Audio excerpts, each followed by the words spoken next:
If you're encountering the cloud save error 2026 in Apex Legends, follow these steps to resolve the issue and get back to playing. Step 1. Check server status.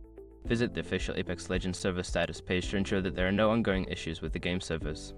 If the servers are down, you may need to wait until they are back online. Step 2. Restart the game. Close Apex Legends completely and restart it. This can help refresh the connection to the servers and may resolve temporary glitches causing the error. Step 3. Verify game files. If you're playing on PC, use the game launcher Origin or Steam to verify the integrity of the game files. This process will check for any corrupted or missing files and replace them as necessary. Step 4. Clear cache. For console players, clearing the cache can help. Power off your console completely, unplug it for a few minutes, then plug it back in and restart. For PC, you can clear the cache by deleting the temporary files in the game S directory. Step 5. Reinstall the game.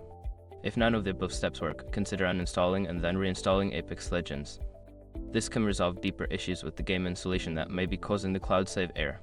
By following these steps, you should be able to resolve the cloud save error 2026 and enjoy your gaming experience. If the problem persists, consider reaching out to EA support for further assistance.